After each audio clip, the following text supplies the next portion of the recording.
Hi everyone, welcome back to my channel. मैं हूं शिवानी, ले आई हूं आप लोगों के लिए एक और कमेंट चर्चा की वीडियो। इस सेगमेंट में मैं आप लोगों के जो भेजे गए कमेंट्स होते हैं उसमें आपने जो मुझसे पूछा होता है उस पर आपको रिप्लाई देती हूं। तो अगर आपको भी मुझसे कुछ पूछना है तो इस वीडियो के नीचे जो कमेंट सेक्शन है ना, वहां पे आप अपना सवाल मुझे लिख सकते हैं। और आज की वीडियो में कुछ कॉमेंट्स हमने पिक करे हैं पिछली कॉमेंट चर्चा की वीडियो के कॉमेंट सेक्शन से, तो आइए इन पे एक करके बात करते हैं। मेरी वीडियोज अच्छी लगती हैं आपको तो एक लाइक करके आप मुझे अप्रिशिएट कर सकते हैं, आप सुपर थैंक्स कर सकते हैं मुझे। और मेरे चैनल पे अभी तक आपने सब्सक्राइब नहीं किया है तो ज़रूर कीजिएगा, और जिन लोगों ने कर लिया है उनको थैंक यू सो मच। आइए शुरू करते हैं अब आज का वीडियो। पहला क्वेश्चन है यहाँ पे मेरे पास, night sex versus day sex which is better.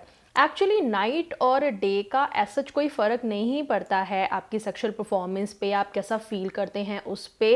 कुछ लोगों की प्रेफरेंस नाइट वाला हो सकता है, कुछ लोगों का डे वाला, डिपेंड्स अपॉन कि उनका पूरे दिन का शेड्यूल क्या रहता है, उनका टाइम टेबल क्या है, उनकी वर्क शिफ्ट क्या है। So it depends upon that, और उस हिसाब से फिर उनका जो मूड बनना या फिर एनर्जी रहना उनकी उस हिसाब से अलग अलग लोगों की हो सकती है। जैसे कि किसी की नाइट शिफ्ट है तो उसका पूरे दिन का शेड्यूल डिफरेंट होगा, तो इस चीज़ का भी डिफरेंट होगा।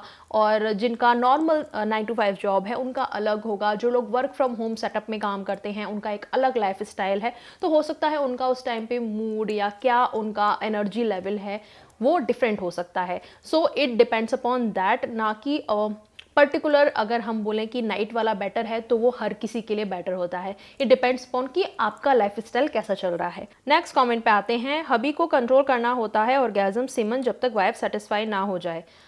ये प्रैक्टिकली उतना पॉसिबल ही नहीं है, क्योंकि कितनी विमेन तो होती हैं जिनको ऑर्गेज़म होता ही नहीं है, या उनको नॉर्मल पेनिट्रेशन से ऑर्गेज़म नहीं फील होता है, उनको शायद जो क्लिटरस है उनका उस पर स्टिमुलेट करने से उनको ऑर्गेज़म फील होता है, तब वो सेटिस्फाई ज़्यादा फील करती हैं, या फिर उनको ज़्यादा टाइम लगता है। नॉर्मली एक फीमेल को अगर ज़्यादा टाइम लगता है सेटिस्फाई होने में उसके हस्बैंड के कंपैरिजन में, तो हस्बैंड को थोड़ी ना रोक के बैठा रहना है। जब तक उसका बॉडी उसे अलाउ कर रहा है तब तक वो कर सकता है। अगर थोड़ा बहुत डिले करना चाहें तो जैसे पोजीशन उसने चेंज करा या थोड़ी देर के लिए अपना माइंड को डिस्ट्रैक्ट किया, थोड़ा होल्ड कर लिया, सो थोड़ा बहुत तो वो ट्राई कर सकता है। पर आपको रोक कर ही बैठे रहना है ऐसा कोई हार्ड एंड फास्ट रूल नहीं है।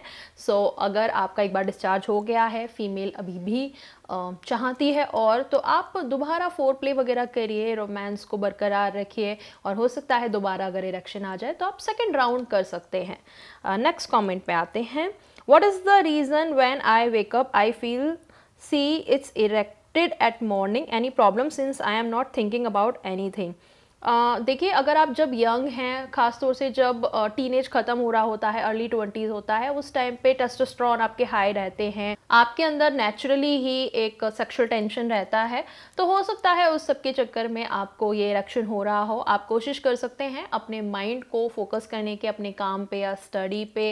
रात के समय आप थोड़ा सा लूज क्लोथ पहनिए, टाइट क्लोथ्स मत पहनिए, वहाँ पे एयर सर्कुलेशन होने दीजिए। और रात को बहुत ज़्यादा गर्म चीज़ें अगर आप अवॉइड कर सकते हैं खाने की, वो कर सकते हैं। खाना खाने के और सोने के बीच में थोड़ा टाइम अगर गैप हो तो वो भी सही है ओवरऑल आपके हेल्थ के लिए भी। सो थोड़ा सा ये चीज़ें आप ट्राई करके देखिए, हो सकता है बेनिफिट मिले। नहीं तो मॉर्निंग इरेक्शन होना एक नॉर्मल सी चीज़ है, और टाइम के साथ साथ हो सकता है ये अपने आप ही कम हो जाएगा, जस्ट बिकॉज आपको अपनी एनर्जीज़ को फोकस करने की ज़रूरत है। इतना कोई टेंशन वाली बात इसमें है नहीं। नेक्स्ट कॉमेंट पे आते हैं, मैम मेरा क्वेश्चन ये है कि क्या बॉयज़ अगर अंडरवियर ना भी पहने तो कोई प्रॉब्लम, जैसे मेरे को थाई में रैशेस हो गया था, इस वजह से मैं अंडरवियर पहनना छोड़ दिया था, बट अब पहनता हूँ फिर से रैशेस हो जाते हैं। देखिए, अंडरवियर तो पहनना ही चाहिए। अंडरवियर क्यों पहनना चाहिए, उसके बहुत सारे रीज़न हैं। इस पर मेरी सेपरेट में वीडियो भी है, मैं लिंक यहाँ आई बटन पे दे दूँगी, आप चेक कर लेना। और एक जो मेन रीज़न है वो ये है कि जो मेल हैं उनके जो टेस्टिकल्स हैं वो नीचे लटके हुए रहते हैं, और अगर आप ऐसे में कुछ भारी उठाते हो या जिम करते हो, ऐसे में उन पे सपोर्ट मिलना ज़्यादा ज़रूरी है, नहीं तो वहाँ पानी भर जाता है, वो प्रॉब्लम हो जाती है मेडिकल। फिर उसका इलाज करवाओ प्रॉपर कुछ सर्जरी वगैरह करके, सो ज़्यादा बाद में प्रॉब्लम हो जाए उससे क्या फ़ायदा। और जहाँ तक बात है रैशेज़ की, तो मैं आपको सजेस्ट करना चाहूँगी कि आप पहली बात तो अपने सही साइज़ का अंडरवेयर पहनिए।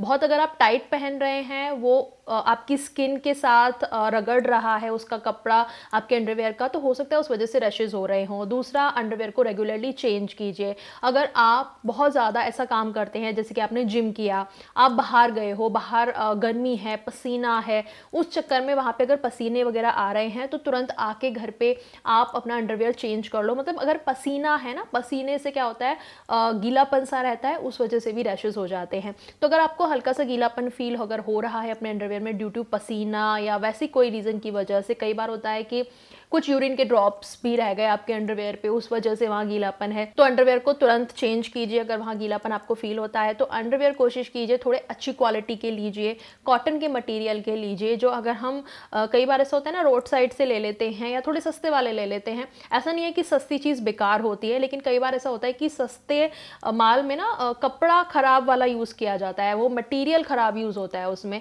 सो आई एम नॉट सेइंग कि महंगा वाला खरीदो, बस थोड़ा देख के लो कि वो एक कॉटन का कपड़ा हो, मुलायम कपड़ा हो, वो हार्श कपड़ा ना हो जिसकी वजह से आपको रैशेस वगैरह की प्रॉब्लम हो रही हो। तो थोड़ा सा अंडरवेयर चूज करते हुए आप ध्यान दीजिए किस तरीके का आप ले रहे हैं, और डेली रूटीन में टाइमली उसको कब चेंज करना है, कैसे यूज करना है, थोड़ा सा उस पर भी ध्यान दीजिए। और हाँ, अंडरवेयर को जब आप धोते हैं तो अच्छे से डिटर्जेंट वगैरह तो हम यूज करते ही हैं, साथ में अगर पॉसिबल है तो डिटॉल भी आप यूज कर सकते हैं, उसमें थोड़ा सा लिक्विड डिटॉल। और जब सुखाते हैं तो धूप में सुखाइए जिससे कि बैक्टीरिया वगैरह इजीली किल हो जाए।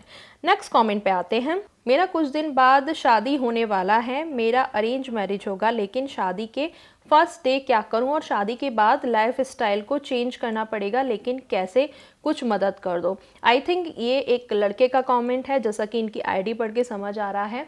और लड़कों के लिए मेरा सजेशन बस यही रहेगा कि ये कंसिडर करिए कि एक लड़की अपना घर, फैमिली और सब कुछ छोड़ के आ रही है, बहुत बड़ा चेंज है उसके लिए। आप जितने ज़्यादा सपोर्टिव बन सकते हैं उतने बनिए, जितना ज़्यादा उसको कंफर्टेबल फील करा सकते हैं कराइए। आई नो आपके लिए भी बहुत बड़ा चेंज है कि आपको बहुत सारी चीज़ें अपनी डेली लाइफ की, अपना एक रूटीन, वो सब चेंज करना पड़ेगा, बट इट्स ओके। आप पेशेंस रखिए, एक दूसरे को समझने की कोशिश कीजिए, खुल के कम्युनिकेट कीजिए एक दूसरे से। ये छोटे मोटे टिप्स हैं जिनको आप अभी कंसिडर कर सकते हैं। बाकी मैं आगे आने वाले टाइम में इस तरीके की वीडियो प्लान करने का सोच रही हूँ कि कैसे आप अपनी मैरिड लाइफ को बेटर कर सकते हैं। कुछ जो प्रॉब्लम्स कपल्स फेस करते हैं उन पे भी हम बात करेंगे धीरे धीरे करके।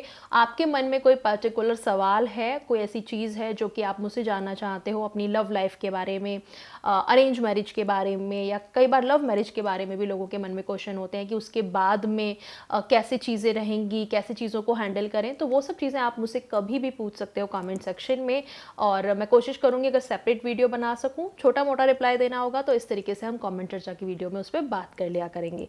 नेक्स्ट कमेंट पे आते हैं। मैम माय क्वेश्चन इज़, अगर एक ही दिन में 2-3 बार फिजिकल होने से, वो भी सेम टाइम में, क्या वही एक कॉन्डोम को यूज़ कर सकते हैं या चेंज करते रहेंगे जितनी बार भी डिस्चार्ज होना है? ऑब्वियसली चेंज करना पड़ेगा, it's a one time use. और अगर आपका डिस्चार्ज नहीं भी हुआ है ना, तो भी दोबारा में उसको आप रीयूज़ नहीं करोगे, दूसरा ही यूज़ करोगे। लड़की को एनल सेक्स में ज़्यादा पेन होता है या वजाइनल सेक्स में ज़्यादा होता है? वजाइनल सेक्स में पेन नहीं होता है, बस वो फर्स्ट टाइम, सेकेंड टाइम, जब तक कि शुरुआत है तभी होता है, मतलब पहली दूसरी बार में ही होता है। उसके बाद में कभी भी वजाइनल सेक्स में पेन नहीं होता है। It's not a painful thing, इससे कोई डरने वाली बात नहीं है, एक नेचुरल प्रोसेस है। और फीमेल को भी इंजॉय फील होता है, उनको भी अच्छा लगता है। और ये कुछ ऐसा नहीं है कि जो उन्हें पेन दे, वरना कौन फीमेल करना चाहेगी, बार बार पेन लेना चाहेगी। और जहाँ तक की बात है एनल सेक्स की, तो ऑब्वियसली वो एक नेचुरल तरीका नहीं है मेटिंग करने का। आपकी बॉडी उसमें सपोर्ट नहीं करती है आपको बाहर से कुछ एक्सटर्नल ल्यूब वगैरह यूज़ करना पड़ता है। उसके बावजूद भी ऑब्वियसली ये पेनफुल हो सकता है, क्योंकि आप सोचिए अगर आपके साथ ये कोई किया जाए, क्योंकि एनल का एरिया तो बॉयज़ के पास भी है और लड़कियों के पास भी। जो लड़के ऐसा सोचते हैं कि नहीं ये करना तो नॉर्मल है, ठीक है, अपनी वाइफ को कन्विंस करना चाहते हैं, गर्लफ्रेंड को कन्विंस करना चाहते हैं, क्या आप करा सकते हैं? आप मुझे बताइए, क्या आप ओके हैं कि आपकी गर्लफ्रेंड कोई ऐसा टूल लेके, या जो आर्टिफिशियल चीज़ें आती हैं डिल्डो वगैरह, वो लेके आपके एनल में करे? तो अगर आप रेडी हैं कराने के लिए, अगर आप करा सकते हैं, तभी उन्हें प्रेशराइज कीजिए, क्योंकि ये कोई नॉर्मल तरीका नहीं है मेटिंग करने का, एंड ऑब्वियसली इट्स पेनफुल और इससे बाद में भी प्रॉब्लम होती ही है। नेक्स्ट कमेंट पे आते हैं। मैम, एक लड़की को दीदी बोल दिया हूँ पर मैं उसे नहीं खोना चाहता हूँ, उसकी टेंशन दिन भर रहती है, उसके साथ पूरी ज़िंदगी बिताना चाहता हूँ, क्या करें मैम बताइए। तो रहिए उनके भैया बन के तो मतलब दीदी बोल दिया है और अब नहीं भी बोलना चाहते थे आप, कुछ और फील करते हैं, तो अब क्या कर सकते हैं। फिर उनसे बात करके चीज़ें या तो क्लियर कर लीजिए और नहीं तो रहिए उनके भैया बन के। अब देखिए, केयर एक भाई से ज़्यादा कौन कर सकता है अपनी बहन की, है ना। नेक्स्ट कमेंट पे आते हैं। बिना कॉन्डोम के सेक्स करना रिस्क है क्या? ऑब्वियसली अगर आप बिना कॉन्डोम के करते हैं, वो भी ऐसे इंसान के साथ जिसका आपको हिस्ट्री नहीं पता है, सेक्सुअल हिस्ट्री, या अननोन के साथ कर रहे हैं, जैसे करते हैं ना कभी कभी लोग कैजुअल सेक्स वगैरह, तो डेफिनेटली रिस्की हो सकता है। आपको सेक्सुअल ट्रांसमिटेड डिसीज़ और इन्फेक्शंस लग सकते हैं और प्रेगनेंसी तो हो ही सकती है। तो इसीलिए बी केयरफुल। और अगर शादी से पहले भी, जैसे बहुत सारे लोगों को प्रेगनेंसी नहीं चाहिए होती है, शादी के बाद भी अगर आप रुकना चाहते हैं तो कॉन्डोम एक बहुत ही ईजी एंड सेफ मेथड है, आप डेफिनेटली कॉन्डोम यूज़ कीजिए। नेक्स्ट कमेंट है, मेरे बाल सफ़ेद हो गए हैं, उपाय बताइए। देखिए, बाल सफ़ेद अगर आपके ऑलरेडी हो चुके हैं तो उसका एज सच कोई उपाय नहीं है कि उनको वापस काला कर दिया जाए।